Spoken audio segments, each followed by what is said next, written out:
It was the kind of winter night that made the world feel empty. The snow had been falling steadily for hours, muffling every sound, turning the roads into an endless stretch of white.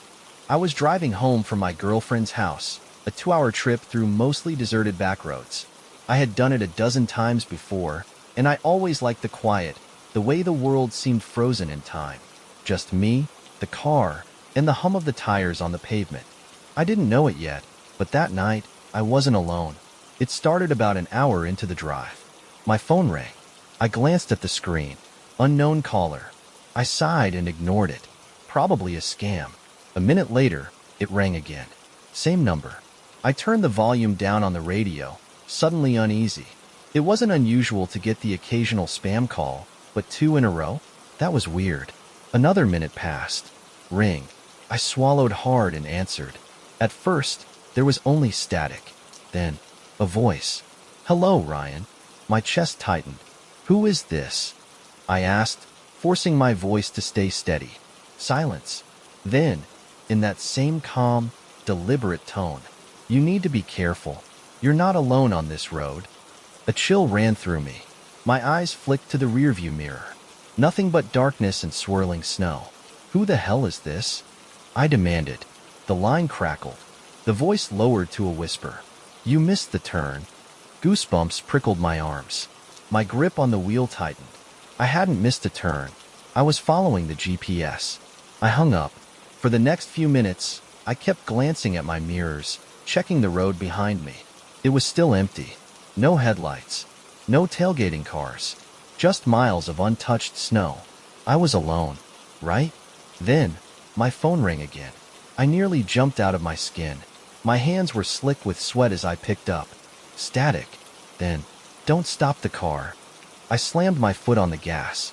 The road stretched on forever, a tunnel of black trees and white snow. The only sound was the engine and my own breathing, fast and ragged. I checked my mirrors again, and that's when I saw them. Headlights, way in the distance, barely visible through the storm. My stomach twisted. I had been alone this whole time. I was sure of it. So where the hell had that car come from? I pressed down on the gas, trying to convince myself it was just a coincidence. Another driver. Someone heading home, just like me. But then the headlights blinked out. Vanished. Like they had never been there at all. My pulse skyrocketed. I felt lightheaded, my thoughts racing. Maybe I had imagined it. Maybe the snow had played tricks on my eyes. Then my phone rang again. I let it ring. I didn't want to answer, but I did. The voice was different this time. Softer. Familiar. "Ryan?" My heart stopped. It was Emily's voice. My girlfriend. "Ryan, I need you to pull over." "No." I gritted my teeth, shaking my head. What the hell is this? Static crackled through the line. Then she spoke again. "You're not driving home, Ryan." Something cold and heavy settled in my chest. "What?" I whispered. "You've been driving in circles." I glanced at the GPS. The road. The mile markers. No, that wasn't possible. But then I noticed something. The gas station. The same gas station I had passed 40 minutes ago. I slammed the brakes. The car skidded, sliding to a stop on the icy road. My breath came in ragged gasps. My phone slipped from my shaking hands. I was trapped. Somehow, someway, I had been driving in a loop. I grabbed my phone and fumbled to call Emily. It rang once, twice. Then, "The number you have dialed is not in service." My stomach turned. The call had never come from her. I don't remember the next few minutes. I just remember slamming my car into reverse, spinning around, and gunning it in the opposite direction. The road blurred past me. Snow whipped against the windshield. My heartbeat was so loud it drowned out every other sound. And then, I saw them again. The headlights. But this time, they weren't behind me. They were in front of me, parked in the middle of the road. I barely had time to react before I swerved, skidding off the road, plowing into a snowbank. The impact knocked the wind out of me. The engine sputtered, steam rising from the hood. I gasped for breath, blinking through the haze. Then, slowly, the headlights flicked off. Total darkness. The only light came from my own flickering high beams, illuminating the road ahead. And standing in the middle of it, a figure. Tall. Still. facing me, its head tilted slightly, like it was listening. I wanted to scream. I reached for the gear shift, my hands shaking. The figure took a step forward, then another. Then my phone rang. I didn't want to answer. I really didn't. But I did. Static. Then, "Don't look away." My throat closed. The figure was closer now. I slammed the car into reverse, tires spinning against the snow. The moment I was back on the road, I floored it, racing into the night. I don't know how I made it home. 1 minute, I was lost in that endless stretch of road. The next, I was pulling into my driveway, heart still hammering against my ribs. I sat in the car for a long time, gripping the wheel, my mind replaying every second of that nightmare. Then, finally, I got out. But before I stepped inside, I checked my phone one last time. My call log was empty. No missed calls. No unknown numbers. No record of anything. It's been weeks. I don't take back roads anymore. I don't answer unknown calls. And every now and then, in the middle of the night, my phone rings. I don't pick up. I never pick up. I needed to get away. Life had been too loud, too overwhelming, and I was desperate for some quiet. So when I found a cheap rental cabin deep in the Appalachian Mountains, it felt like fate. No neighbors, no city noise, just me, the trees, and absolute solitude. It was exactly what I needed. For the first few days, everything was perfect. The air smelled like pine, the nights were crisp and cool, and the only sounds were the distant chirping of crickets and the wind rustling through the trees. Then, on the third night, someone knocked on my door. I froze. I wasn't expecting visitors. I wasn't expecting anyone. The knock came again. 3 slow, deliberate taps. I crept to the window and peeked through the curtain. An old man stood on my porch. Thin, with deep wrinkles and piercing eyes, he was dressed in an old flannel and work boots, his gray hair wild and unkempt. He held a lantern in one hand, the dim light flickering against the cabin walls. I hesitated, but finally cracked the door open. "Can I help you?" His eyes studied me for a moment before he finally spoke. "You need to leave." I blinked. "Excuse me?" His expression didn't change. "This place ain't safe. You shouldn't be here." I forced a nervous laugh. "I'm just here for some peace and quiet, man." His gaze darkened. "Ain't nothing peaceful about these woods." A shiver crawled up my spine. Before I could say anything else, he turned and started walking back into the forest, the lantern swinging at his side. I watched him disappear into the trees, my stomach twisting with unease. I tried to shake it off. Maybe he was just some old hermit who didn't like strangers on his land. Maybe he was crazy. Either way, I wasn't going to pack up and leave just because some old man told me to. I locked the door and went to bed. That was my first mistake. That night, I woke to a sound outside. At first, I thought it was just the wind, but then I heard footsteps, slow, crunching across the gravel, circling the cabin. I sat up, heart pounding. Was it the old man? I grabbed the flashlight from my nightstand and crept toward the window, carefully pulling the curtain aside. The porch light barely reached the tree lean, but I saw it. A shadow, not the old man. Something taller, thinner, standing completely still, watching the cabin. I stepped back, my breath shallow. I told myself I was imagining things, that my eyes were playing tricks on me. Then, a whisper, right outside my window. My blood ran cold. I bolted back to bed, clutching the flashlight like a weapon.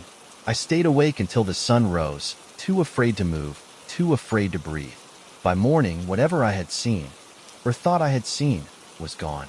I almost convinced myself I had dreamed it, until I saw the footprints. Deep, unmistakable, leading from the woods to my window. I wanted to leave. I should have, but I was stubborn. I refused to believe that some old man's warning and a few weird noises meant I had to run. That was my second mistake. That night, I locked every door and window, left every light in the cabin on, and kept my flashlight within arm's reach. For a long time, there was only silence. Then, the knocking came back. 3 slow, deliberate taps. I gritted my teeth, forcing myself to stay in bed. "Don't answer it." Then the doorknob rattled. Something wanted to come inside. I grabbed my phone and dialed 911, my hands shaking. The dispatcher answered. 911. What's your emergency? I opened my mouth to respond, but the knocking stopped. The silence was deafening. Then, a new sound. Not at the door. At the window. A soft scratching, like nails dragging across the glass. I couldn't breathe. I turned my head, forcing myself to look, and saw a face. Pale, hollow, pressed against the glass, its mouth stretched into a grotesque smile. I screamed. The thing outside didn't move. It just stood there, watching, its head tilting slowly. Then, a whisper. The same one from the night before. Except this time, I understood the words. This house doesn't belong here. I don't remember grabbing my keys. I don't remember throwing open the door or sprinting to my car. All I remember is driving, tearing down the dirt road at full speed, my knuckles white on the wheel. I didn't stop. Not until I reached the nearest town, heart still racing, sweat soaking my shirt. I checked into a motel and stayed awake until sunrise, too afraid to sleep, too afraid to close my eyes. The next morning, I called the rental company. The woman on the phone sounded confused when I gave her the address. Then she said something that still haunts me. Sir, we don't own any cabins in that area. I felt my stomach drop. What are you talking about? I stayed there for 3 nights. A long pause. That property was abandoned years ago. I don't know where I stayed. I don't know who or what was outside my window. But I do know one thing. That house wasn't supposed to be there. Driving late at night never used to bother me. In fact, I preferred it. The open road, the absence of traffic, the way the world felt different when most people were asleep. It was peaceful, but that changed last November. I had just finished visiting my brother in a small town about 4 hours away. I left later than I should have, and by the time I got on the highway, it was nearly 1 a.m. The road stretched out before me in an endless ribbon of darkness, my high beams the only thing cutting through the night. I had been driving for about an hour when I saw him, a man standing on the shoulder of the road. At first, I thought he might have been a hitchhiker. He was tall, wearing a long coat, and stood perfectly still with his hands at his sides. His face was hidden beneath the brim of a hat. He didn't have his thumb out, didn't wave for help, just stood there, facing the road. A chill ran down my spine as I passed him. Something about the way he stood was wrong. He wasn't looking around, wasn't shifting his weight, wasn't moving at all, just staring straight ahead. I shook off the unease and kept driving. Probably just some drifter or someone waiting for a ride. Then, 10 minutes later, I saw him again. Same coat, same hat, same posture, standing on the side of the road. I gripped the wheel tighter, my pulse spiking. That was impossible. I had been driving at least 60 miles per hour. There were no turnoffs, no side roads he could have taken to get ahead of me. And yet, there he was. I tried to convince myself it was a coincidence. Maybe 2 people just looked the same. Maybe my mind was playing tricks on me. Then, another 10 minutes passed, and I saw him again. This time, he was closer to the road. I barely had time to react before I sped past, my hands sweaty against the wheel. I didn't dare look in the rearview mirror. I reached for my phone, my fingers trembling, and called my brother. He picked up almost immediately. Hey, you all right? I swallowed hard. I think someone's following me. A pause. In a car? No. On foot. Silence. Then, get off that highway. Now. My stomach clenched. What? Why? Just listen to me. Take the next exit. The urgency in his voice made my skin crawl. I didn't argue. A few miles later, I spotted a turnoff and swerved onto it. The road was winding, leading me into a small, deserted town. Streetlights flickered overhead as I pulled into an empty gas station. I killed the engine, my heart still hammering in my chest. I waited. The road stayed empty. After a few minutes, I finally exhaled, my grip loosening on the wheel. Maybe it really had been my imagination. Maybe I had been seeing things. Then my phone rang again. I glanced at the screen. Unknown caller. My breath hitched. Slowly, I answered. You shouldn't have stopped. The voice was low, distorted by static. I looked up. And there, standing under the nearest streetlight, was the man, closer than ever. I don't remember starting the car. I don't remember peeling out of that gas station. All I remember is driving as fast as I could, back onto the highway, away from that town, away from that man. I didn't stop again until I reached the city. When I told my brother what happened, he was quiet for a long time. Then he sighed. "You're not the first." I pressed him for answers, but he wouldn't say anything more. Just told me to never take that highway at night again. I still don't know who or what I saw that night, but I never drive that road anymore. And when I see a lone figure standing on the side of a dark highway, I never look back.